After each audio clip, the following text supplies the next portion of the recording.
오늘 세포 분열 얘기를 할 건데요. 세포가 분열하는 것은 크게 두 가지 분열이 있습니다. 쌤처럼 쌤이 키가 크기 위해서 하는 분열이 있어요. 어떤 분열? 이거를 체세포 분열이라고 합니다. 체세포 분열이라는 게 뭐냐면 몸 체자죠. 몸에 있는 세포가 분열 해가지고 세포의 수를 막 늘리는 거야. 세포의 수를 막 늘리면 키가 크고 몸이 자라나고 막 그래요. 자, 그래서 체세포 분열의 목적이 뭐냐? 그러면은 바로 첫 번째가 생장입니다. 생장. 크기 위해서 체세포 분열이라는 걸 한다는 거예요.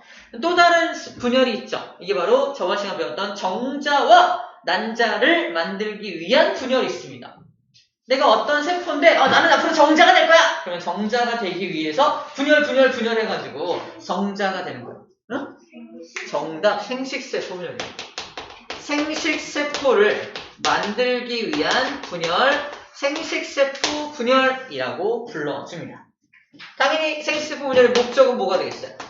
목적은 생식세포를 형성하기 위한 것이 목적입니다. 즉 정자, 난자를 만들기 위한 거예요. 생식세포란 정자와 난자를 말합니다. 정자, 난자를 만드는 분열이 바로 생식세포 분열이 되는 거예요. 자, 체세포 분열은 또 다른 목적이 있습니다. 몸만 크는 게 아니라 쌤이 여기 상처 난 거 보여요? 여기 상처 났어. 이 상처가 왜 난지 모르겠어요. 상처가 나면 평생 상처를 이렇게 안고 살아가나요? 아니면 다 낫나요? 낫죠. 아물죠. 봐봐. 상처가 났다는 건 거기 있는 세포가 죽은 거야. 칼에 잘리든 어떻게 긁히든 해서 세포들이 죽은 거거든? 그 세포들이 죽으면 평생 그 죽은 세포를 갖고 살아 우리가? 아니야. 죽은 세포를 대체해서 새로운 세포가 거기를 자리를 채웁니다. 그 옆에 있는 여기 옆에 있는 세포가 옆에 죽은 세포 자리를 메우기 위해서 분열을 해서 거기를 채워줘. 이건 생장하고 좀 다르죠. 이걸 재생이라고 합니다. 재생. 내 몸도 재생이 된다, 안 된다? 된다. 재생이 됩니다. 재생을 하기 위한 세포 분열도 바로 체세포 분열이 됩니다. 재생은 보통 몇 일 정도 걸려요? 거의 한 달? 글쎄요. 한 달까지 걸리나? 왜? 근데 그 상처가 나고 이제 다 아물어졌는데 뭔가 부풀어 오른 듯이 있는 상처도 있잖아요. 그지? 왜 그래요? 아무는 과정 중에 그 안에 불순물이 좀 들어갔거나 죽은 세포가 분해되지 못하고 남아있거나 그 안에 어떤 물질이 남아있기 때문에 그런 것 같아요. 그거를 없애려면 자연적으로 오랜 시간이 지나면 조금씩 사라지기도 하고 아니면 뭐 초음파 같은 걸로 이렇게 일부러 피부과 같은 데서 분해를 시키기도 하고 해줍니다. 근데 뭐 크게 몸물이 없으면 그냥 쓰죠. 자, 이렇게 일단 두 가지 목적을 가진다고 보고 할게요. 자, 체세포 분열. 좀 어려운 얘기를 할 건데, 어떻게 좀 쉽게 하는 방법이 있고 어렵게 하는 방법이 있는데, 봐봐. 엄마, 아빠가 결혼을 해요. 그죠? 그래서 문제. 엄마의 염색체 몇 개지? 23쌍. 40.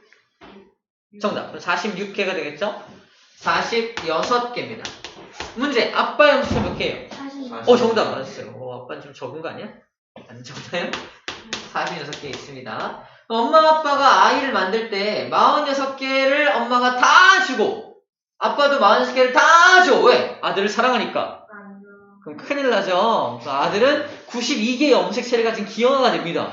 엄빠? 이렇게 이상한 기형아 태어나겠지. 그러면 안 되겠죠. 그래서 엄마도 이 중에서 절반만 주고요. 아빠도 절반만 줍니다. 그죠? 23개만 아들한테 주고요. 아빠도 23개만 줘서 아들은 46개 또는 다른 자식은 46개의 엄마 아빠랑 똑같은 염색체를 가진 녀석이 태어나야 합니다. 맞죠? 그러므로 생식세포, 즉 정자, 난자를 만들 때는 내가 가진 염색체 중에 절반만 줘야 될 거 아니야? 그치? 그래서 처음에 이만했다. 나 앞으로 정자가 될 거야. 또는 난자가 될 거야 할 때 46개를 갖고 있던 녀석이 있었다면 얘가 한 번 분열이 되어서 23개짜리 염색체를 가진 녀석을 만들어냅니다. 너무 당연하죠? 픽스요. 근데 또 한 번 분열합니다. 한 번 더 분열해서 되게 웃긴 거야. 한 번 더 분열해서 총 4개의 세포로 분열되는데 염색체 개수가 똑같아. 그리고 모양을 변화시켜서 꼬리를 달게 되면은 정자가 됩니다. 그래서 정자 하나가 가지는 염색체가 23개인 거야. 이상하죠? 46개가 어떻게 23개 되는 건 알겠는데 또 23개 또 23개 돼. 이게 왜 어떻게 된 거지? 복사. 비슷해요. 비슷합니다. 그래서 그 원리를 지금부터 알아볼 거고요. 체세포 분열은 상처가 나면 여기를 채울 때 46개짜리 염색체를 가진 내 세포가 옆에를 채울 때는 23개만 갖다 채우나요? 아니, 똑같이 복사해서 옆에다 채우는 거기 때문에 46개가 똑같이 들어갑니다. 그래서 얘는 내가 옆에 있는 세포 46개인데 내가 둘로 분열돼서 2개로 만든 다음에 하나를 거기다 채우는 거야. 이때 46개가 똑같이 46개가 됩니다. 이렇게. 끝이야. 2개의 세포로만 분열되는 거야. 체세포 분열은. 자, 이렇게 구분합니다. 체세포 분열은 1회 분열한다. 1회 분열한다 라고 말을 하고요. 감수 분열, 즉 생식세포 분열은 2회 분열합니다. 2회. 한 번 분열하고 두 번째 분열할 때는 연속해서 분열한다는 말을 써요. 그래서 2회 연속 분열한다 라고 표현을 합니다. 연속이란 말이 왜 나오는지 지금부터 또 얘기를 할 거예요. 겁니다. 자, 그 다음 또 차이점이 뭐냐면요.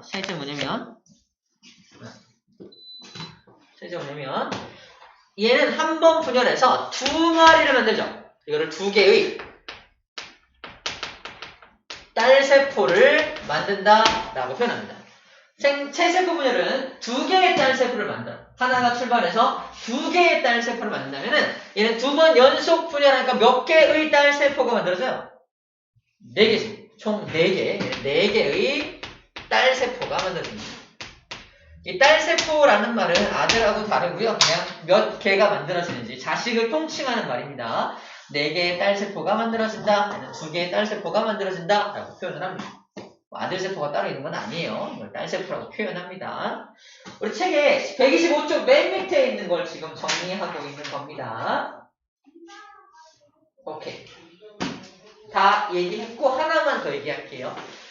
체세포 분열의 맨 마지막에 뭐라고 써있냐면은 여기 생식이라고 써있어요. 맞나요? 생식도 써있죠. 체세포 분열의 결과 생장, 재생, 생식 보이나요? 생식 이거 뭐야? 체세포 분열을 하면 생식도 가능하대. 체세포 분열인데 생식이 뭐야? 자손의 수를 늘려가는 게 생식이거든요. 아니 체세포 분열을 했는데 자손의 수가 늘어나요? 네, 그런 게 있습니다. 세균 같은 것들은 정자 난자를 만들어서 세균이 번식하는 게 아니야. 내 몸을 반을 갈라서 둘로 만듭니다. 또 쭉 자라다가 또 반씩 툭툭 갈라서 4마리가 돼요.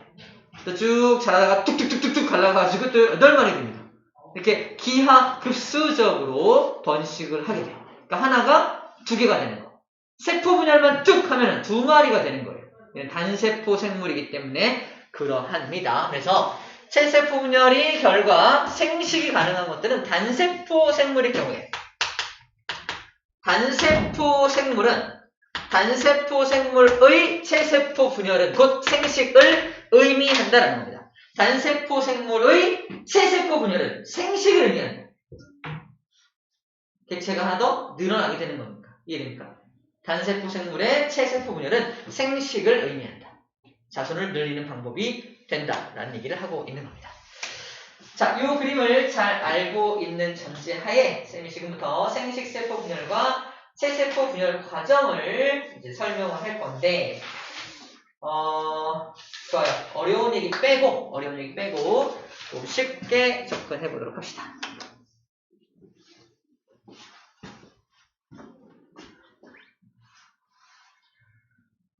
쉽게 접근한다는 건 그림으로 그냥 설명을 할게요.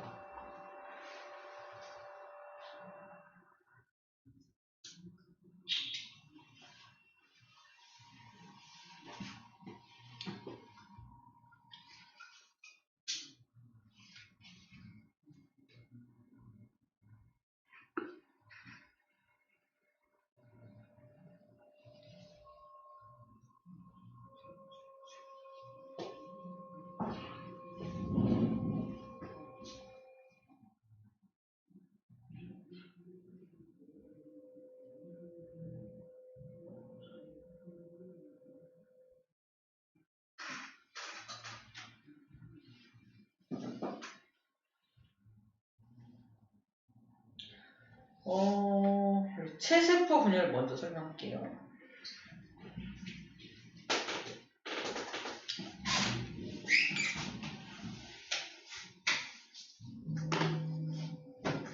뭔 소리야? 자, 요거 잘 기억하고 있어야 돼요. 기억하는 상태를 봐야 됩니다.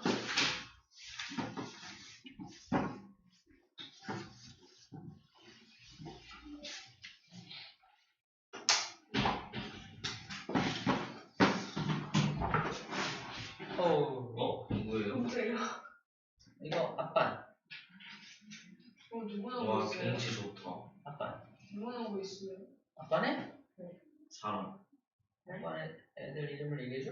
네. 알았어, 얘기해줄게. 자, 얘는 지금 체세포 분열이야, 체세포. 체세포 분열이고요. 체세포 분열은 다시 말하지만 46개짜리 염색체를 가진 놈이 한 번 분열을 돼서 46개를 유지하는 겁니다. 한 번 분열하는 거죠. 자, 분열했음에도 불구하고 염색체가 유지되려면 복사를 한 번 해야 돼요. 그러니까 소리 말대로 복사를 한 번 해야 됩니다. 복사를 한 번 해야 돼요. 복사를 한 번 하는 과정이 바로 여기입니다. 간기. 자, 세포가 먼저 복사를 막 해. 복사를 막 합니다. 복사를 막 해서 자기가 갖고 있는 염색체를 막 복사하는 거야. 복사를 막 해요. 근데 처음부터 염색체의 모습으로 있지 않고요. 기억납니까? 염색체를 만들기 위해서 실 같은 물질이 꼬이죠. 그 실 같은 물질의 이름은요? 염색사. 염색사죠? 실사자. 염색사의 형태로 세포 속에 먼저 들어있습니다. 여기 염색체 모습 안 보이죠? 염색사, 즉 실 같은 모양으로 이 안에 쭉쭉쭉쭉 들어있는 거야. 눈에 잘 보이지 않아? 그 상태에서 체크, 복제. 뭐가? 유전 물질 DNA가 복제됩니다. 간기 때 복제가 돼요. 간기라는 시간에 복제를 막 합니다. 복제를 해야지 이게 유지가 될 거 아니에요. 복제하는 게 여기가 돼요. 복제가 다 끝나면 드디어 분열을 시작합니다. 그래서 여기서부터 핵분열이 시작된다라고 표현을 합니다. 그래서 간기는 복제기라고 불러주고요. 전기부터는 이제 분열기가 시작된다라고 말해요. 크게는 전기, 중기, 후기, 말기로 나눠집니다. 핵이 분열되는 기간은 전기, 중기, 후기, 말기로 돼요. 봐봐. 이 핵이 하나 있죠? 핵이 하나 있는데 복제가 다 된 다음에 이 복제된 녀석을 가지고 꽁짝꽁짝 했더니 핵이 어떻게 몇 개 됐어? 핵이 2개 됐네. 핵분열이 일어났죠. 그죠? 핵이 분열되는 길을 핵분열기, 다른 말로 분열기라고 불러주는 겁니다. 그럼 전기 때 무슨 일이 벌어지고 중기 때, 후기 때, 말기 때 무슨 일이 벌어지는지만 체크해주면 되겠네요. 자, 전기 때 체크. 전기 때 드디어 우리가 염색체의 모습을 드디어 관찰할 수 있습니다. 자, 여기 있다. 염색체가 나타난다라는 거. 그 다음에 핵을 둘러싸고 있는 막이 사라져요. 뭐야? 핵막이 없어졌죠. 핵막이 사라져야 또 다른 나중에 핵막 2개를 만들어서 이렇게 툭툭 집어넣을 거 아니야? 핵막이 먼저 쫙 사라집니다. 핵을 구분하고 있는 막이 사라지면서 이제 다 복제된 게 나눠지고 나서 다시 핵막에 둘러싸여서 이런 모습이 되는 거예요. 처음에 핵막이 좀 사라지는 게 필요하겠죠? 핵막이 사라진다는 게 첫 번째 내용이고요. 두 번째, 염색체의 모습이 나타나게 됩니다. 자, 염색체의 필요성에 대해서는 쌤이 밥풀떼기 가지고 설명할게요. 봐봐. 쌤이 밥풀떼기 100개를 갖고 있어요. 밥풀떼기 100개. 뭔지 알죠? 쌀알. 밥을 했어. 이거를 두 명의 사람에게 똑같이 나눠줄 거야. 근데 100개의 밥풀떼기를 복제를 먼저 해요. 몇 개가 돼요? 200개 되겠죠? 200개를 똑같이 100개 나눠줄 겁니다. 하나라도 잘못 들어가면 기형아가 태어나요. 잘못됩니다. 그래서 우리 DNA 하나라도 없어지면 DNA가 아니다. 그 염색체가 하나라도 부족하면 이상한 일이 벌어진다며. 그치? 기억나죠? 그래서 이 복제한 걸 완벽하게 똑같이 나눠줘야 돼. 근데 밥풀떼기 200개를 하나 나눠주다 보면 실수할 수도 있습니다. 그래서 이 오류를 줄이기 위해서 어떻게 하는 거냐? 잘 봐. 밥풀떼기 10개씩 모아. 이렇게. 10개씩. 덩어리지, 덩어리. 덩어리를 만들어서 총 20개 덩어리 만드는 거야. 맞죠? 10개씩 모아서 20개면 200개잖아. 그 다음에 10덩어리 둥둥 나눠지면 훨씬 더 깔끔하게 정확하게 나눌 수 있다는 겁니다. 그런 차원에서 염색사의 형태로 막 이렇게 나눠주는 게 아니라 염색체로 묶어가지고 둥둥 나눈다라고 생각하면 좋을 것 같아요. 그래서 염색체의 모습이 나타나는 게 훨씬 더 효과적이다. 오류를 줄일 수 있기 때문입니다. 이해죠? 진짜 조금이라도 유전물질이 조금이라도 더 가고 덜 가면 큰일 납니다. 그래서 완벽함을 추구하기 위해서 그래서 염색체의 모습으로 나타난다라고 생각해주면 돼요.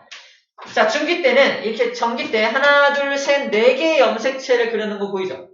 전체 46개 염색체를 그리면 너무 많으니까 그냥 4개만 그린 거야. 이 4개가 어떻게 양쪽으로 분열되는지를 볼게요.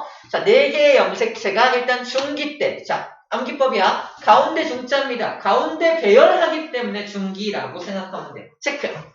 세포 중앙에 배열되는 게 중기입니다. 이렇게 중앙에 주르륵 배열돼요. 중앙에 쫙 배열되다 보니까 우리가 현미경으로 관찰하면 진짜 잘 보여. 중기 때가 제일 잘 보여. 와! 가운데 쭉 배열해주니까 너무 이쁘잖아. 이쁘게 되게 잘 관찰됩니다. 관찰하기 가장 좋을 때요. 체크. 관찰하기 가장 좋은 시기입니다. 관찰이 제일 잘 되는 시기가 바로 중기 때. 근데 안타깝게도 중기는 이런 모습이야. 자, 염색체 만들었어. 중기 때 딱 가운데 배열되고 쫙 끌려옵니다. 시간적으로 굉장히 짧게만 중앙에 배열했다가 쫙 끌려가. 관찰하기 너무 좋은데 시간상으로 굉장히 짧은 기간만 머물렀다 딴 데로 가버립니다. 다음 길로 넘어가. 그래서 관찰이 되게 잘 되는 거지만 시간상으로 굉장히 짧다는 것도 특징이에요. 체크. 시간은 가장 짧다는 걸 체크합니다. 시간은 가장 짧아요. 시간은 굉장히 짧은 시간만 걸려요. 자, 가운데 배열되고 가운데 쫙 배열된 다음에 양쪽에서 실 같은 물질, 이상한 실 같은 물질들이 와서 달라붙고 있죠. 보이나요? 실 같은 물질을 체크, 방추사라고 하고요. 중기 때 방추사가 달라붙습니다. 중기 때 달라붙으려면 언제 만들어야 돼? 그 전에 만들었어야지. 그지? 그래서 전기 때 방추사를 만들고요. 이때 방추사가 부착됩니다. 방추사라는 물질이에요. 이 방추라는 말이 뭐냐면, 방추가 뭐냐면, 봐봐. 얘가 방추사를 만드는 놈인데, 이쪽 방향으로만 이렇게 만들죠. 얘가 방추사를 만드는 놈인데, 이쪽 방향으로만 이렇게 만들죠. 한쪽 방향으로만 만드는 걸 방추라고 해요. 방추. 그럼 모든 방향으로 만드는 건 뭐라고 하는지 알아요? 모든 방향으로 만드는 거. 그럼 모든 방향으로 뿌리는 거. 그게 방사예요. 방사. 방사의 능력을 가진 걸 뭐라고 한다? 방사능. 방사능에 오염된다는 말이 모든 방향으로 모든 방향으로 에너지를 뿜어내는 어떤 물질에 영향을 받는다는 뜻입니다. 방사능에 노출된다! 지금 졸린 이유가 방사능에 노출되기 때문이야! 네, 이제 졸리면 안 돼. 방사능에 노출되면 안 된다고 말하잖아요. 그죠? 방사능은 모든 방향을 방사라고 하고요. 한쪽 방향은 방추라고 사용을 해요. 그냥 과학에서 사용하는 용어입니다. 용어. 방추사라는 말은 한쪽 방향으로 쫙 뿜어내는 어떤 실 같은 물질을 방추사라고 한다라고 일단 생각하면 될 것 같아요. 그 방추사가 이렇게 달라붙습니다. 4개의 염색체에 달라붙어서 달라붙은 다음에 이런 모습이야. 이게 동원체라는 게 있고요. 이렇게 염색체가 이렇게 있는데 방추사라는 실이 이렇게 양쪽에 달라붙어서 얘를 빠지지직 찢어가지고 얘는 일로 보냅니다. 그래서 염색체를 양쪽으로 쫙 찢어서 끌고 가는 역할을 하는 게 방추사라고 합니다. 저게 양쪽 쭉쭉쭉쭉 찢어지면서 양쪽으로 두두둑 가는 모습 보이는 양쪽으로 가는 거를 후기라고 합니다. 후기. 그래서 양극으로 이동한다. 여기를 양극이라고요. 양극 쪽으로 이동을 한 다음에 마지막에 두 개의 핵이 이제 생겨나죠. 왼쪽으로 끌려간 것들이 한쪽에 모이고요. 오른쪽으로 끌려간 것들이 또 한쪽에 모여가지고 이렇게 두 개의 핵이 나타나게 되고요. 자, 핵이 분열됐으니까 이제 모두 분열해야 돼. 영토도 분열합니다. 이걸 영토를 분열하는 걸 세포치를 분열한다고 해요. 다시 하나의 세포가 분열을 해서 두 개의 세포가 되죠. 세포는 이렇게 생겼죠. 이렇게 생겼죠. 하나의 세포가 두 개의 세포로 되려면은 핵도 두 개가 돼야겠지만 이 몸도 두 개가 돼야겠죠. 핵을 먼저 둘로 분열을 하고 나중에 몸을 둘로 나눕니다. 오케이? 세포질 분열이라고 해요. 약간 비유적으로는 쌤이 너무 나라를 잘 다스려갖고 영토가 너무 커진 거야. 안 되겠네. 왕을 하나 더 만들어야겠어. 그래서 왕을 하나 더 뽑아서 나랑 똑같은 왕을 키가 180면 안 되는 그 엄청 멋있는 왕을 왜 웃어? 너도 나 배신. 이상한 말을 해서. 아유 정말 다 알아보네. 너도 알아보네. 자 이상한 말을 했어. 어디까지 어디로 가야 맞춰보자. 어디냐. 우와 이거 어때? 우와. 됐죠? 대충 맞죠? 그래서 왕을 하나 먼저 나랑 똑같은 왕을 하나 더 만들어. 자 그러면 나라의 지도자가 둘이 됐죠? 이게 뭐다? 핵분열이야. 그 다음에 뭐 해야 돼? 자 너한테 영토를 나눠줄게. 영토를 반딱 나눠줘야겠죠? 그게 세포질 분열입니다. 그래서 세포질 분열이 먼저 핵분열이 먼저야. 핵분열을 먼저 해야지. 일단 나라부터 나눠놓고 왕을 뽑으면 안 되죠? 왕을 둘 딱 만들어 놓고 그 다음에 나라를 분배해주는 게 맞습니다. 핵분열 먼저 나중에 세포질 분열을 한다라고 비유적으로 생각하면 될 것 같아요. 그래서 세포질 분열이 나중에 시작이 됩니다. 자 여기서 두 가지가 있는데 얘는 지금 안에서 세포판이라는 게 생기면서 툭 끊어지는 모습이거든요. 이거 왜 이렇게 할까? 밖에서 칼 같은 거 자르면 안 돼? 자, 봐봐. 동물 세포는 말랑말랑합니다. 그래서 밖에서부터 안으로 이렇게 들어와가지고 툭 끊어져요. 왜? 왜? 나 부르지 않았어? 누가요? 네가 나 부르지 않았어? 저가요? 불렀어? 예. 지금 말하는 게 바로 이겁니다. 동물 세포 같은 경우는 말랑말랑하기 때문에 세포질 분열이 일어날 때 이렇게 밖에서부터 안으로 쑥쑥 툭툭 끊어집니다. 밖에서 안으로 이렇게 들어가면서 툭 끊어져. 이거를 세포질 함입. 세포질이 함입된다. 안으로 들어간다라고 표현을 해요. 세포질 함입을 통해서 잘라지지만 식물세포는 좀 달라요. 식물세포는 어때요? 바깥에가 딱딱해요. 세포벽이라는 게 있기 때문에 딱딱합니다. 밖에서 안으로 들어가려고 세포질 함입이 일어나려고 하는데 딱딱해서 안 들어가. 어떻게 잘라 이거? 그래도 잘라야겠지. 잘라야 돼. 그래서 안에서부터 세포판이라는 게 만들어서 세포판을 만들어서 세포판을 점점 키워서 퉁 끊어냅니다. 퉁 끊어냅니다. 세포판을 키워가지고 퉁 끊어지게 됩니다. 키워드는 얘가 세포판을 통해서 끊어낸다는 게 식물세포의 특징이고 얘는 세포질 함입을 통해서 이제 잘라지게 됩니다. 세포가 말랑한지 어떻게 알아요? 동물세포는 세포벽이 없어. 세포벽이 없기 때문에 말랑말랑한 거고 식물세포는 세포벽이 있어. 왜 이러냐면 동물 같은 경우는 자기 몸을 지탱할 수 있는 뭐가 있어요? 우리 물리 때 배웠는데 자기 몸을 지탱할 수 있는 뼈가 있죠. 뼈가 있으니까 세포 자체는 말랑말랑해도 괜찮은 거야. 하지만 식물은 뼈가 있어 없어?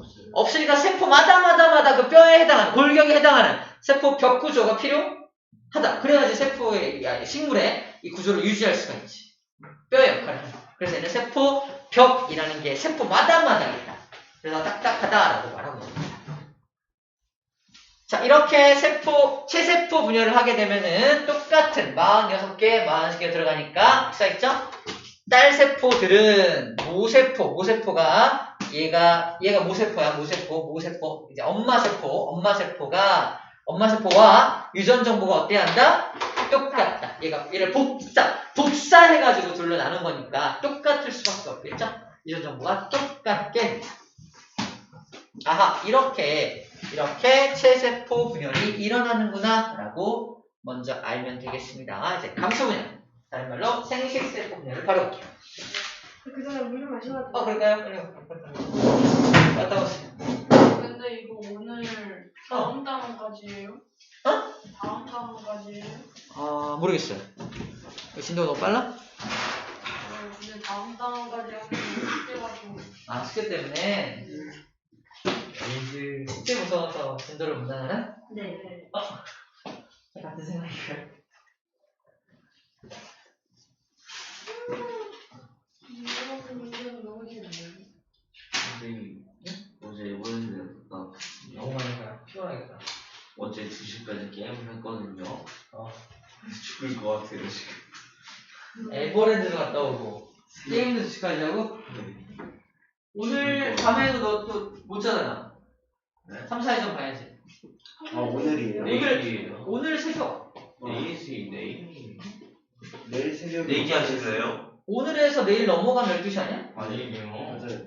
맞아. 오늘이에요. 오늘이 3, 4회전, 내일 밤이 결승전. 3, 4이죠. 그렇게 말했대. 그럼 지금 3사가 누가 올라왔어요? 3사가 여기 축구 전문가가 얘기해. 모로코 예상. 크로아티아가 이기죠. 근데 뭔가 크로아티아가 더 1, 2위는 결승전은 아르헨티나랑 프랑스가 붙을 거고요. 3, 4위전은 모로코하고 크로아티아가. 크로아티아. 모로코 근데 골키퍼가 너무 잘했어. 근데 모로코는 우리나라랑 비슷해서 3, 4위전에서 우리나라 옛날 2002년에 3, 4위전에서 졌잖아요. 4위 있거든요. 근데 반란을 일으킵니다. 축구는 프랑스 1등 아니에요? 지난번 월드컵 때 1등 했어요. 이번에도 1등 할 것 같은데 메시가 가만히 있지 않을 것 같아요. 이번에 하면 양쪽. 근데 그거 아세요? 메시랑 음바페랑 같은 팀이에요. 맞아요. 알지? 파리 생제르맹 알죠? 이게 누군데요? 파리에서 같이 뛰는 두 명이 지금 라이벌로 만나는 거야. 프랑스 가지요? 프랑스 파리. 파리를 연고지로 한 어떤 축구 클럽이 있어요. 다른 파리 사람들 왜 보여요? 다른 사람들 왜 보여요? 알고냐고? 결승전이- 월드컵은 전 세계인의 축제입니다. 전 세계인. 쌤, 근데 저희는 그럼 어느 지역을 그러고요? 우리? 어느 지역의 축구 클럽이에요? 우리는 근데 인천 유나이티드. 우리도 왜 인천 유나이티드가 있고 안양 FC도 있고요. 아니요, 저희 말고요. 서울 FC. 우리나라 축구 선수인데. 무슨 소리지? 우리나라 축구 선수들은 어디 들어있냐고? 토트넘에도 있잖아. 손흥민 토트넘에 있지. 이제 조규성을 말해줘야지. 조규성. 전주. 조규성은 우리나라 전주에 있고. 그러니까 이 축구 선수들마다 자기가 속해 있는 어떤 축구 클럽이 있는 거고, 그 클럽이 어느 지역을 대표해서 항상 있어. 김민재는 나폴리. 이렇게 열심히 설명하고 있는 거지, 이거를? 이강. 이강인은 어디더라? 쌤, 그 피파 있잖아요. 그게 피파예요? 피파 온라인. 피파. 피파는 게임 아니에요? 그 게임이 피파 A. 아니야. PA. 이거 P 아니 아니야? FA야. 이거다. 피파. 네. 왜 이렇게 진심이에요? 풋볼 어소시에이트. 근데 이제 피파 온라인 그거 이름 바뀐대요. 게임 아니에요? 게임? 피파 오늘? 그러니까 피파 온라인 게임이 피파라고 하는 단체에서 나온 용어예요. 피파 온라인 그거 피파를 따서 만든 건데 이제 그걸 계약을 안 해줘서 FC로 바뀐대요. 그래? 네. FC 온라인. 그렇구나. 자, 이제 두 번째 분열을 볼게요. 두 번째 분열은 생식세포를 만드는 분열입니다. 즉 정자와 난자를 만드는 분열이고요. 조금 어려울 수 있는데 잘 들어봐봐. 일단 처음 시작은 똑같아. 내가 이제 정자를 만들 어떤 세포예요. 정자를 만들 세포를 크게는 이제 정자의 근원이 되는 세포, 정원세포라고도 불러요. 정자의 근원세포, 정원세포. 여기에는 46개 형식이 들어있습니다. 들어있어요. 근데 간기 때는 뭐 한다고 해서 간기 때는 복제하죠. 똑같이 해도 복제 한 번을 해요. 복제합니다. 자, 복제, 유전물질을 복제를 똑같이 해요. 여기까지는 아까 체세포분열하고 완전 똑같아요. 그죠? 근데 문제 여기입니다. 바로 감수 1분열 때, 감수 1분열 때 좀 다른 점이 생겨나게 되는데, 첫 번째 전기 때 얘네들이 이제 염색체의 모습을 만들어요. 염색체를 만드는데 아까 같은 경우는 염색체가 위에 가운데 이런 식으로 배열됐잖아. 그지? 이런 식으로 이렇게 주르륵 접촉이 이렇게 배열됐지. 얘 같은 경우는 만들어진 요 4개가 하나, 둘, 셋, 4개를 만들면 얘네 2개를 붙여가지고 이렇게 붙여가지고 이렇게 붙여놓습니다. 이렇게 붙여놓은 상태에서 가운데 배열한 게 이 모습이에요. 이 2개를 길게 이렇게 나열시키지 않고 2개를 붙인 다음에 나열하는 게 바로 이 감수분열의 특징이에요. 감수분열, 생식세포분열. 자, 이렇게 붙인 녀석을 뭐라고 하냐면 체크. 이가 염색체라고 합니다. 이가 염색체. 자, 이가 염색체가 형성이 된다. 이가 염색체. 자, 말 봐봐. 2개가 더해진 염색체란 뜻이에요. 이가 염색체. 2개가 더할 받자. 2개가 더해진 염색체. 이가 염색체라고 불러줍니다. 저기 고유명사예요. 고유명사. 이가 염색체에게 주어가 아니라 이가 염색체라는 고유명사입니다. 이가 염색체를 만들어서 여기에 배열된다는 거예요. 그래서 이가 염색체를 잘 체크해야 됩니다. 아까 쟤랑 우리 체세포 분열과 가장 큰 차이점이 뭐냐면 요 이가 염색체를 형성하는 거예요. 자, 이가 염색체를 형성한 다음에 양쪽에서 가운데 배열된 다음에 양쪽에서 강추 사용해서 양쪽으로 퉁퉁 끊어갑니다. 그러면 이상한 일이 벌어져. 봐봐. 아까 같은 경우는 하나의 염색체가 이렇게 위아래로 배열되어 있다가 이렇게 강추사가 달라붙어서 하나의 염색체가 쭉 찢어지면서 양쪽으로 나눠졌죠. 하지만 이번엔 뭐예요? 이번에는 비교해봐. 아까랑 다른 게 뭐냐면 지금은 위아래로 배열되기 때문에 하나가 찢어지는 건데 지금 같은 경우는 이렇게 붙은 녀석을 양쪽에서 끌어가는 거니까 여기가 이렇게 분리되면서 양쪽으로 나눠져. 염색체가 찢어지진 않습니다. 그냥 얘는 요 X자 모양에 해당하는 건 왼쪽으로, 오른쪽 X자 모양에 해당하는 건 오른쪽으로 가게 됩니다. 염색체가 찢어지지가 않아요. 그래서 이 모습이 유지된 채로 이 모습이 유지된 채로 양쪽으로 가게 됩니다. 그래서 이 모습을 유지한 채로 양쪽으로 가게 되면은 염색체의 개수가 반으로 줄어들게 돼요. 그래서 아까 기억날지 모르겠는데 46개짜리 정원세포를 분열하면 먼저 여기서 양쪽으로 23개로 미리 줄어들게 됩니다. 23개로 미리 줄어들어요. 자, 지금은 잘 이해가 안 될 수 있는데 이가 염색체를 형성해서 가운데 배열된 다음에 양쪽으로 나눠지게 되면은 염색체의 개수가 반으로 퉁 줄어드는 결과를 가져오게 됩니다. 자, 일단은 그렇게만 알고 있을게요. 자, 이가 염색체 이후에 분열되면은 이게 양쪽으로 갈라져서 염색체 수가 반으로 줄어들게 되게 됩니다. 양쪽으로 일단 분열이 됐으니까 다시 또 핵을 만들고요. 양쪽 2개 핵막을 둘러싸게 만들고 그 다음에 세포질 분열이 일어나고 있는 모습이에요. 자, 이가 염색체를 형성해서 나눠지는 걸 제외하고는 나머지는 아까 체세포 분열과 동일하죠. 근데 또 틀린 점. 이게 끝이 아니라 자, 그 바로 밑에 이어지는 그림 있죠? 이게 끝이 아니라 이렇게 양쪽으로 나눠진 녀석이 한 번 더 분열합니다. 어떻게? 이렇게. 나눠진 녀석이 다시 양쪽으로 분리가 돼서 다시 전기, 다시 중기, 각각 전기, 각각 중기, 각각 후기를 거쳐서 각각 말기를 거친 다음에 하나, 둘, 셋, 네 개의 세포로 분열이 되게 됩니다. 그래서 아까 하나의 정원세포가 2번 연속 분열을 해서 몇 개의 세포가 됐었지? 하나, 둘, 셋, 네 개의 세포가 된 다음에 꼬리를 달았죠? 그래서 총 얘도 23개, 얘도 23개, 얘도 23개, 얘도 23개 됩니다. 이렇게 23개로 나눠진 녀석이 한 번 더 분열이 되었지만 여기서는 염색체 개수가 유지가 되면서 분열이 일어나게 됩니다. 그래서 4개의 딸세포가 만들어지고 있는 모습이 되겠어요. 2개가 다시 한 번씩 또 분열하니까 총 4개가 되는 게 맞겠죠? 자, 이렇게 써 있습니다. 자, 염색체 수가 왜 줄어드는지에 대한 이유가 나와 있는데 여기서는 상동 염색체라는 게 분리가 되므로 염색체 수가 절반으로 줄어든다고 써 있습니다.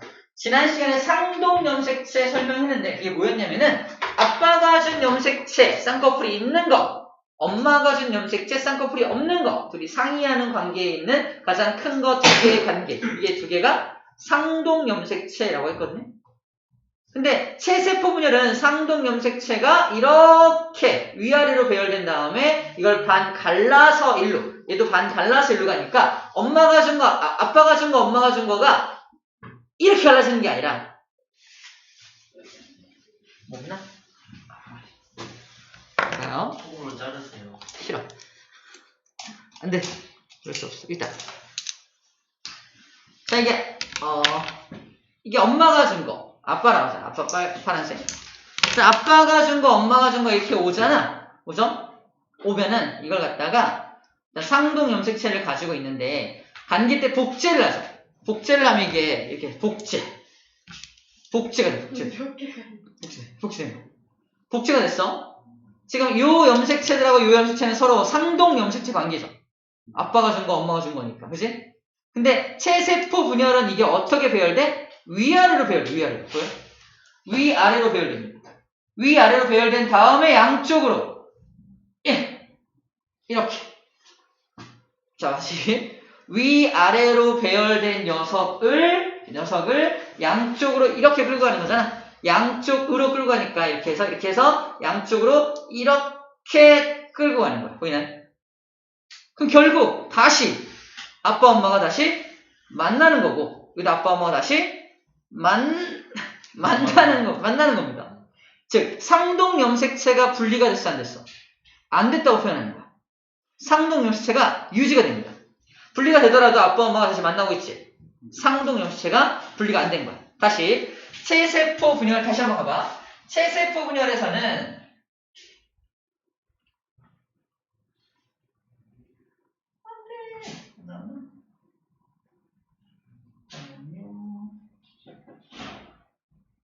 여기 그렇게 안 써있네.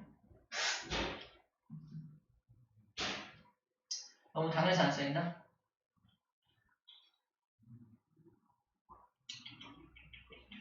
그래요.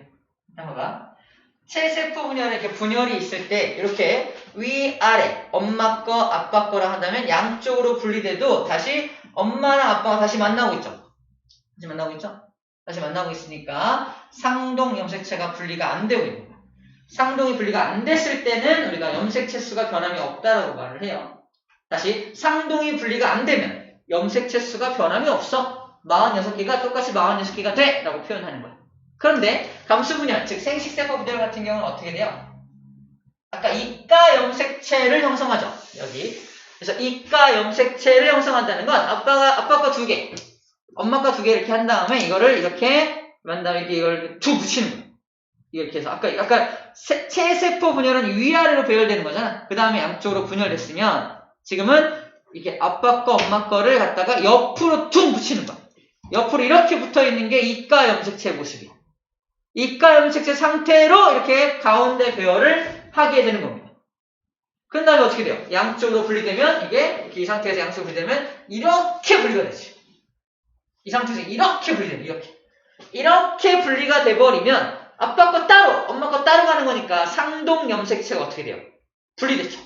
이 상동 염색체가 양쪽으로 분리되고 있는 모습을 보여주고 있는 겁니다.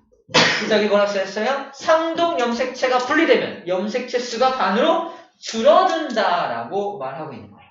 맞죠? 그래서 46개 염색체가 이 현상 때문에 상동 염색체가 분리되었기 때문에 23개의 염색체로 미리 분리가 됩니다. 자, 상동이 분리가 되면 염색체 수가 반으로 줄어들게 된다라고 일단은 기억하는 게 가장 좋을 것 같네요.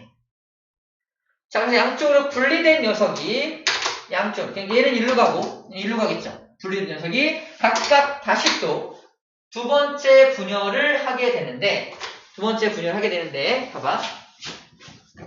이렇게 분열을 양쪽으로 한 다음에 이렇게 또 각각 얘가 또 각각 이렇게 있다가 분열 이렇게 있다가 방추 사이에서 양쪽으로 이게 쭉 찢어지죠. 자, 드디어 상동은 아까 분리가 됐고 이 염색체는 드디어 이제 양쪽에서 방추에서 양쪽으로 쭉 찢어질 거 아니에요. 이 염색체가 반으로 쭉 찢어지면 얘는 하나하나를 뭐라 그래요? 이거 하나하나를. 염색체가 반으로 쭉 찢어진 이거 하나하나를 염색 분체라고 해요. 염색체가 염색 분체 형태로 찢어지면 이제 마지막 분열이 끝나게 된 겁니다. 이 나와있죠? 염색 분체만 분리되었기 때문에 염색체 수는 변하지 않는다라고 써 있습니다. 아까 상동 염색체가 분리가 됐을 때만 상동이 분리됐을 때만 염색체 수가 반으로 줄어드는 거지 이미 얘는 상동이 아니잖아. 상동이 아닌 게 분리되더라도 염색체 수는 변함이 없어지게 되는 거예요. 쌤이 왜 이렇게밖에 설명할 수 없냐면 여러분들 이거를 막 숫자로 2n = 40이면 숫자로 설명하는 방법이 있거든요. 숫자로 설명하는 방법을 쓰면 좀 더 여러분 너무 어려워할 것 같아서 일단은 체세포 분열 같은 경우는 염색체 수가 유지가 되고 이 생식세포 분열 같은 경우는 염색체 수가 반으로 줄어들게 되는데 염색체 수가 반으로 줄어드는 건 어떤 경우에 해당한다? 상동이 분리될 때 염색체 수가 반으로 줄어든다라고 표현한다 라고만 일단 기억하면 나중에 좀 세부적으로 숫자를 대입해서 설명하는 방식을 들을 때 좀 더 쉽게 이해가 될 것 같아서 이렇게만 일단 설명을 하도록 하겠습니다. 그래서 분열이 2번 일어난다. 근데 봐봐. 첫 번째 분열은 간기를 거쳐서 전기, 중기, 후기, 말기죠. 첫 번째 분열은 간기를 거쳐서 전기, 중기, 후기, 말기인데 두 번째 분열은 간기 없죠. 바로 전기, 중기, 후기, 말기죠. 복사를 한번 하지 않습니다. 첫 번째만 복사를 해서 쭉 분열되고요. 한번 분열이 끝나면 두 번째 분열할 때는 복사 안 하고 바로 진행이 된다는 거지. 그래서 2회 연속 분열이라고 말하는 겁니다. 자, 가장 큰 차이점 한번 볼게요. 가장 큰 차이점은 감수 분열은 감수 1분열 때는 상동 염색체가 분리가 돼요. 그래서 염색체 수가 반으로 줄어드는 거고요. 감수 2분열 때는 그냥 염색 분체로 서로 분리가 됩니다. 염색체 수가 반으로 줄어들고요. 얘는 변함이 없게 되는 거죠. 키워드는 상동 염색체 분리가 일어났느냐, 일어나지 않았느냐를 가지고 이제 구분을 해주면 될 것 같습니다. 좀 쉬었다 하겠습니다. 아직이요? 잠깐. 아직이요? 타이밍. 아직이요? 자, 거의 다 했고요. 이제 이렇게 일단 전체적인 흐름만 좀 봤고요. 우리 생식 방법 좀 잠깐 볼게요. 아까 쌤이 설명을 할 때 단세포 생물, 세균과 같은 단세포 생물은 성이 없습니다. 세균이 무슨 남성 세균, 여성 세균이 있는 거 아니잖아. 성이 없죠. 그럼 성이 없는 상태에서 번식하는 것을 무성생식이라고 불러줍니다. 무성생식. 그래서 세균도 세균 같은 경우는 자기 몸을 반 잘라가지고 무성생식해요. 자기 몸을 반 자르기 전에 뭐 한다? 복제한 다음에 전기, 중기, 후기, 말기, 두둑 분열되는 거예요. 즉 방금 봤던 체세포 분열을 한다는 것 자체가 그에게는 생식의 의미를 가지게 됩니다. 그죠? 단세포 생물의 체세포 분열은 곧 생식이다. 그 얘기를 하고 있는 거예요. 자, 암수 생식세포의 결합이 없이 새로운 개체를 만드는 생식 방법을 무성생식 방법이라고 하고요. 단세포 생물 같은 경우는 체세포 분열로 만들어진 딸세포가 새로운 개체가 된다. 체세포 분열로 만들어진 딸세포 둘이 바로 새로운 개체가 되게 되는 겁니다. 자, 하나의 세균이 분열을 하게 되면 두 개의 세균으로 증식을 하게 되는 거죠. 근데 성을 가지고 번식하는 생물들을 유성생식한다라고 말해요. 있을 유자고 없을 무자입니다. 성이 없다, 성이 있다. 암수 생식세포, 즉 난자와 정자가 결합함으로 해서 새로운 개체가 만들어지는 방식입니다.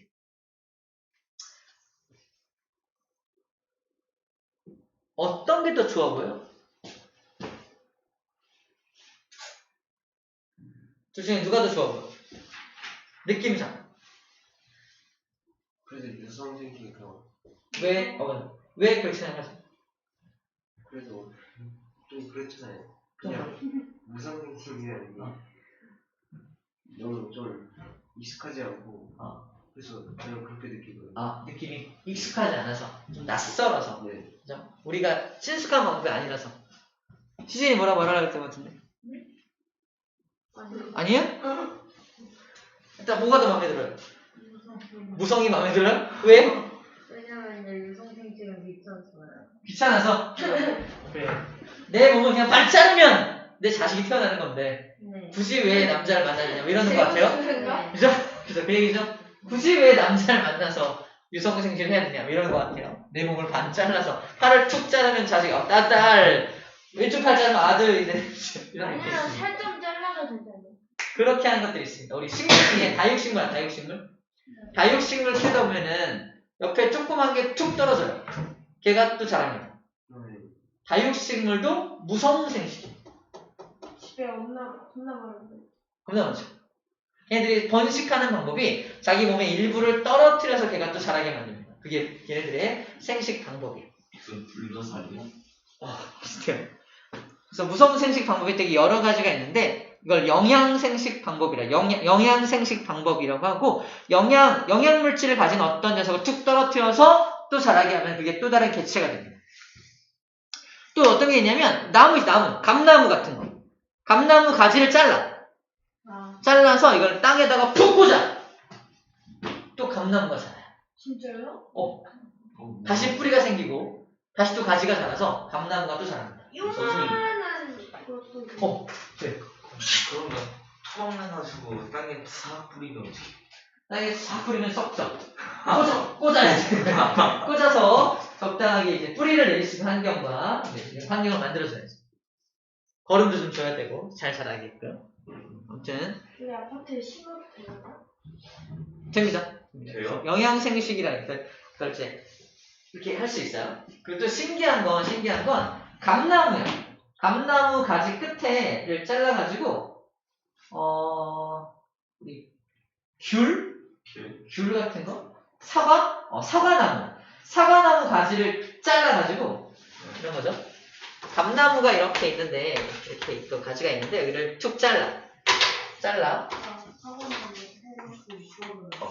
나중에 여기서는 감이 이렇게 열리겠는데 여기다가 사과나무 가지를 이렇게 달아. 사과나무 가지를 이렇게 접붙이는 거야. 붕대 같은 거를 막 감아내. 여기 끝에서는 사과가 나옵니다. 여기 사과가 나타나고 여기는 감이 자라요. 포도도 돼요? 포도도 될걸요? 근데 포도나무 가지는 좀 되게 특이한데 접붙이기 좀 어렵게 돼 있어. 포도는 이렇게 약간 이렇게 휘어져가지고. 자, 이런 것들이 가능한 이유가 바로 이런 것들이 어떤 생식? 이런 것들은 영양생식으로 번식할 수 있기 때문입니다. 물론 사과나 감 같은 것들은 만들어질 때는 이제 꽃가루 같은 게 해서 유성생식 방법인데 이렇게 접붙이기도 가능한 어떤 그런 형태를 가지고 있어요. 아무튼 무성생식과 유성생식 누가 더 좋다라고 말할 수는 사실 없어요. 장단점이 확실합니다. 봐봐. 무성생식은 하나가 2개 되죠. 둘은 4개가 됩니다. 넷은 8이 돼요. 8은 한 번 분열하면 16 16을 한 번 분열하면 이렇게 무한하게 무한하게 막 증식을 하는 거야. 조금만 상처에서 떨어져도 아기가 생기는. 그렇죠. 그럴 수 있죠. 하지만 단점도 있어요. 단점 뭐냐면 단점은 자 이렇게 막 무한히 증식하고 있는데 갑자기 세균들이야. 세균인데 갑자기 증식하고 있는데 갑자기 어떤 약을 쫙 뿌렸어. 다 죽어. 싹 죽어. 무한히 증식하다가 싹 죽어. 멸종한 거. 근데 유성생식은 뭐냐면 되게 더뎌. 둘이 만나서 아이 하나 낳아. 또 얘가 또 다른 사람에서 아이 둘을 낳아. 많아야 1명, 2명, 3명, 어떤 사람은 4명 낳기도 하지만 대부분은 하나, 둘을 낳죠. 둘이 하나 낳고 둘이 둘 낳고 둘이 또 이렇게 하다 보니까 그다지 막 증식 속도가 얘보다 빠르진 않아. 근데 중요한 건 뭐냐? 정자하고 난자가 만난다는 건 정자가 가진 유전자, 난자가 가진 유전자가 서로 만나는 거잖아. 얘 같은 경우는 자기 유전자를 복제하는 거니까 내 딸들이 내 유전자를 다 똑같은 유전자를 갖고 있는 거야. 다. 그러니까 어떤 약을 뿌렸을 때 모두 죽는 겁니다. 다 똑같은 유전자니까. 하지만 정자, 난자가 만나서 만들어진 어떤 개체는 유전자가 되게 다 다양해요. 엄청 다양해요. 같은 부모에게 태어나도 모습이 다 다르죠. 오빠와 나의 모습, 나와 여동생의 모습 다 다르잖아. 그지? 다르잖아? 그 이유가 유전자의 조합이 다 다르기 때문에. 유전자가 생김새만 결정하는 게 아니라 환경에 대한 저항성도 결정을 해요. 예를 들어서 무성생식으로 발생된 100개의 개체가 있는데 약을 뿌려서 다 죽었지? 근데 유성생식으로 발생된 어떤 개체가 100마리가 있어. 약을 뿌려. 다 죽을까? 아니야. 그 약 좋아하는 애 있어. 나 이거 좋아! 유전자가 다 다르다 보니까 그 환경을 좋아하는 놈들이 있다니까? 약을 뿌렸을 때, 나 이거 좋아하는 거야! 살아남아. 걔네가 막 증식을 해서 또 세대를 이어간다. 그렇다면, 오랫동안 세대를 이어가기에는 어떤 게 더 유리한 거야? 유성생식이 유리한 겁니다. 그래서 사람도 유성생식 방법을 선택하고 있다라고 생각하면 돼요. 사람이 그냥 무한급식적으로 인구수만 막 늘리고 싶어. 나랑 똑같이 생긴 인구만 쫙 늘리고 싶어. 그러면 무성생식을 했겠죠. 하지만 그러다 보면 환경에 대한 저항성이 너무 약해져가지고 금방 멸종할 수 있다니까. 그래서 유성생식 방법을 선택해서 가고 있다. 대부분의 우리가 알고 있는 고등한 동물들은 다 이거 하죠. 고등한 동물이 다 이거 하는 이유가 있다는 거야. 아직 하등한 동물, 세균, 이런 다육식물, 약간 좀 하등한 것들만 아직도 무성생식 방법을 선택하고 있다라고 생각하면 될 것 같습니다. 이해했죠? 네. 좋아요. 잠깐 쉬었다 할게요. 30분이요. 뭐라는 거야? 30분 쉬어놔요. 아니요. 그럴 수 없어요. 40분.